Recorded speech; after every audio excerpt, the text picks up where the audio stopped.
Whenever I say my PENDREAM TV there, I see them yopo. Right, I hire PENDREAM TV, Mr. Rowe, but my dear, still be subscribing to PENDREAM TV now. Thanks, you know, PENDREAM editorial. Now I click here on the bell button, and on any to me,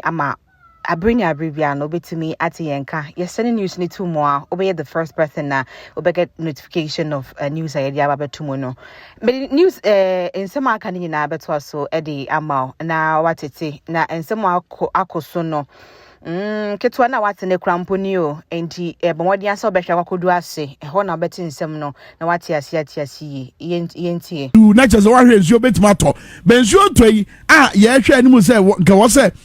from a wana etimi makwan na sika bedi amanfo botom no enye sa na tie titiru wa ban afutuom sika eniwo babia akoye akware so nanso wo hwa ban na brabo ne monday na montuo eni bibia daddy pefe se sika bi nso abedi boto bi mu anka yesi ho kwan a anka betima aboabo se sika na no na mpo yetimanya bi e de atua school feeding ketreska look so abakaya NDC for na wo mra se badwafie any civil society groupings ahodo no mo catch a Ghana ban say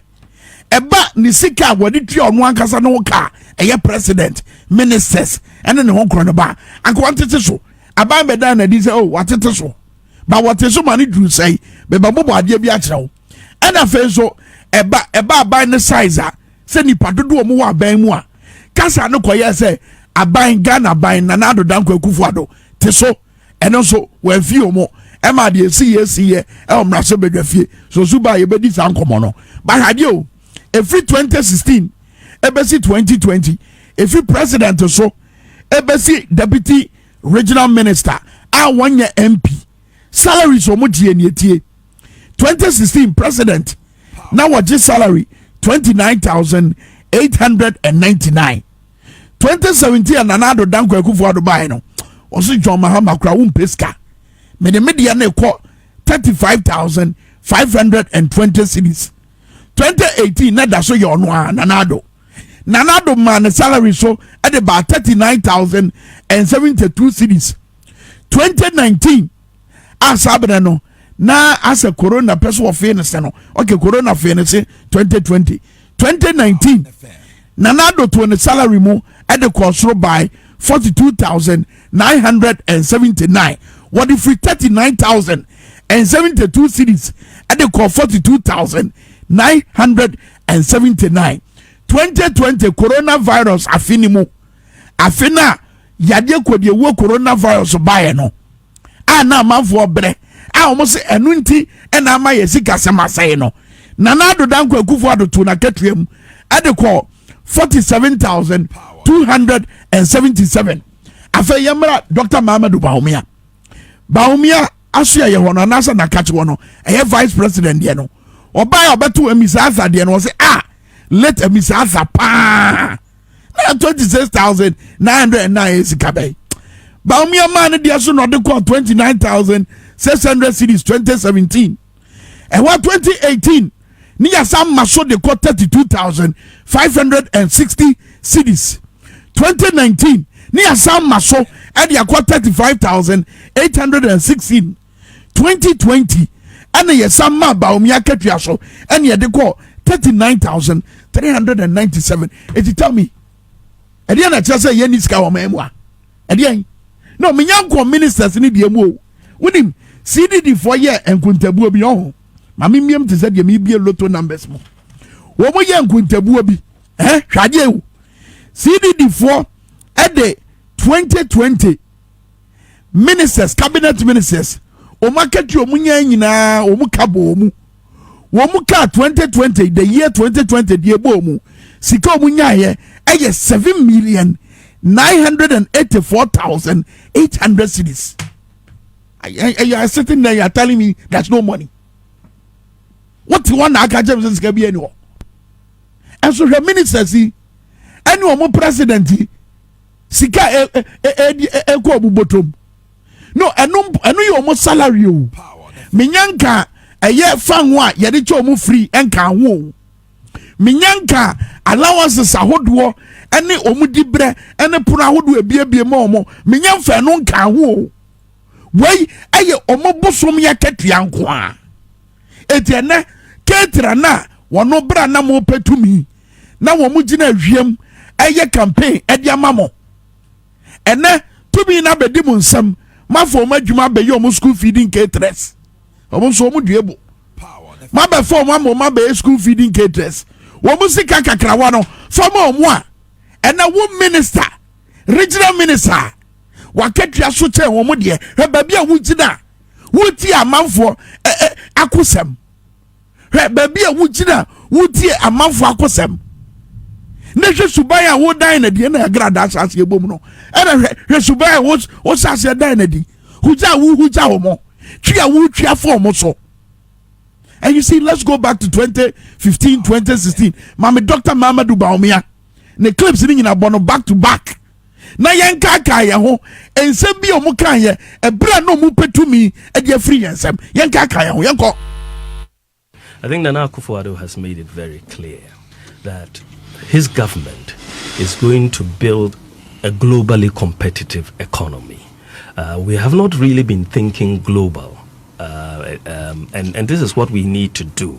That we have to understand that we are in competition with other countries, and investment moves from country to country, and we have to think global. And so, you know, the Nana Akufo policy, which he stated, is just basically to build the most people-friendly and the most business-friendly economy in Africa. This is the goal that we are going to try to do, the most people-friendly and the most business-friendly. The tax issue is a major issue, because if you are so, fixated on revenue, you will essentially end up hurting your production. And so if you go back into history, you study the economic history of United States, Germany, England, all of them have used the tax, policy to encourage production. And this is why we are saying that, today you have a situation in Ghana, unbelievable situation, when businesses are out on strike. Businesses who should be selling are out on strike. Why are they out on strike? Because they've been overburdened by taxes, and if you don't take care, you'll be chasing the tax revenue and killing businesses. And when you kill businesses, it means you are causing unemployment. This is what happens, that when you've mismanaged the economy into this hole, then anything sounds great to you because you don't have any option. You see what I mean? And this is the problem, that anything that is taxable, that can feasibly be taxed, they are trying to impose taxes on it, increasing withholding, taxes on withholding, and so on. All of these are hurting. They are hurting the economy. These taxes are hurting, and therefore you are not going to get the growth. And when you don't get the growth, you will not get the revenue. And when you don't get the revenue, you go back to increasing taxes to get the revenue, and then you are in a cyclical downward spiral. And so they have it wrong. Bawumia no 2016, 2015, 2016, or Joy FM studios. I won't make a case. Say, ye the tour, ever to nyuma swa. And your how neighbor and one moment enti me and ya and what day any sika and fanya juma and produce. And one more and my production ma. Sabra no catch a Mahama by no. Now somebody could be crampa waka ya. May you sure say yourself some video no wa. You bet my bonus is here on at the same Joy FM studios. Na Kodwo Yansen na interview no ene se wamamwo no eye troka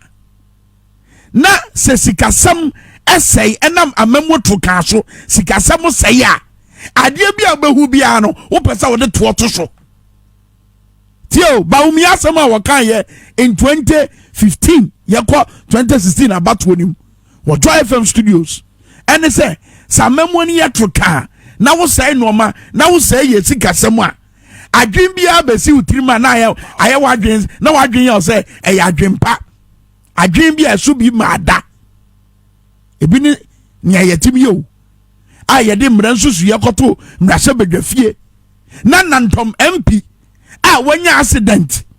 wo begwa asupiti enam ababi a wo so 20 wodi moja sew ekọ mrase bedwafie se wo koto aba ama kwan am ye introduce taxes ahodo e dia to Ghana adwumayefo so twamene to na ye dia to adwumayefo so twamene to Bawumia in 2015 wakasa sa to ahodo no a sick production kwan emma kwan emma enwumayefo na se enwuma entimi nkoso e bro mase yenti na asem ne ba ko kan the same Joy FM studios say ready I fan to. What happens that when you've mismanaged the economy into this hole, then anything sounds great to you because you don't have any option. You see what I mean? And this is the problem, that that anything that is taxable, that can feasibly be taxed, they are trying to impose taxes on it, increasing withholding, taxes on withholding, and so on.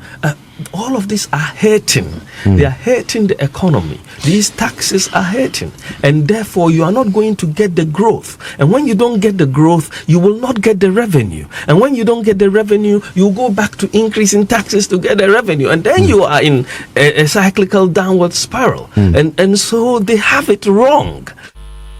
So today, Bawumia, should we be asking you the same question? Do you have it wrong? Do you have it wrong? Experts are what when you na tumofo AGI, Guta, Federation of Labor, which for women you na so. So the same Asamia Woka in 2015, yes, sir, what the actual Dr. Bawumia, our head of the economic management team. Do you have it wrong? In the name of revenue mobilization, and no experts be catcher say, Edia Nature says, sir. Sika mo pesa mo boaboa no munyam power ebebie pono no ama IMF atu nani e dia behwe my Ghana ka say e say monji 3 billion because what you kwan say munim say die si boaboa sika no ena yeti Rwanda mountain so ena ye de Ghana say die yesi asay yesi kasem no eno ne yedi tu amanfofo no what Ghana na wunim ameka kire say die yesi asay yesi kasem no Ghana penio yete Kigali mountains wo ena yeye bedwam kasa tire dwumadie ena yede o my Ghana ato apaso ena yede Ghana echa mansan nyina se mohwe o man a wotibi tirase wabra wo koko wo timba owo sika kokko owo twete owo bibia a wotibi tirase bobosia wo sheda bobosia o eme ka beto no so to the point say ene wo part o say yemfa ne kanche no ene ye de saman no a ye friend Ghana ye Ghana yo a ye timi ye de saman yi ene etwa amanfo mpoa ye de saman yi ene etu amanfo ofo se mo hwe Ghana o mo hwe ba bia Ghana ekọ na mo so man say musika se ti se de Ghana asai no wa mo na da no wa mo na ye mpanimfo a wo mu di animu ama amia bedru ba bia ya bedru baby adamo ka say airtime baby adamo ka say sa mampanyin no wabon no de o my Ghana akodru in terms of debt to GDP na gina slightly above 55% no and ho and IMF ede kenten na so amo se mum pege o my Ghana emfa yen kodru ho jo mahama ne debt to GDP na mo ka say e man ye incompetent wabon wonim hwe no and ho ena yede kenten na soamo samuntu mi kan fa Ghana nkodru na da bia bo se do ma no se enye Ghana nko a ewiase afa na nyina yesi kasa mo nye me se ene we are coming to subject that argument to strict proof ya be hesa no kra and media betimi Ghana mintu kwan ye nyina ya ha ne yetia ya wi e banche ampesie and ye de to ahodo atoto ye so a anya asem ketua you said ya nsem ne kokwe no na che say enya nsem enya grosem you enya grosem kra ebusia ha ya PENDREAM TV Mr. Obomadia so best subscribe to PENDREAM TV na fe PENDREAM editorial so onya subscribe ya ye ne sa se ya from amenyankopon show so why ne sa now you have already video yi audio yi now I like what for a day you know what's your link no be and so atene ekoso Unim say PENDREAM TV ne PENDREAM editorial de nsem ne yede ba said yete yemfa bi nkeka ho enyi bia mfimu said yete na ne yede abrosa enti ne se wankasa wutie nsem na no watumi ahu se se na asem yi se na na ete se na okay enti news ne yede brosa ne yete eno nti ka kira afofre na yenyi na ye hye wo PENDREAM TV na PENDREAM editorial na yenhwe news ne yentietie nsem wo ekokkoso wo Ghana hanom nsem nya beto wa ye ne yede bebro eno nti na abribia no ye hye onkran ne ye ka kira o se bomodi anse be subscribe to channel no o subscribe ya eno ene betumi ama news ne ba ya na won site to me akabi na wo so hu ne rekoso e wo Ghana ha sei mani ansopa se weti ababedu sabri yakopon ensure bibiara sem for first samba ye be sande ababetu mama onim se PENDREAM TV de ye ne moa na egu internet iso ha entene nsem nya betu moa yenso baba modenga na yakọ na yakọpedia bremo na motie ne sede yete meda se yakopon ensure bibiara na ye be san so ahia won sem for so ebio Kamar de mi winter enemy ding betumi aframe CJ Winters. Maneva na sema PENDREAM TV. PENDREAM TV de ose dem yopo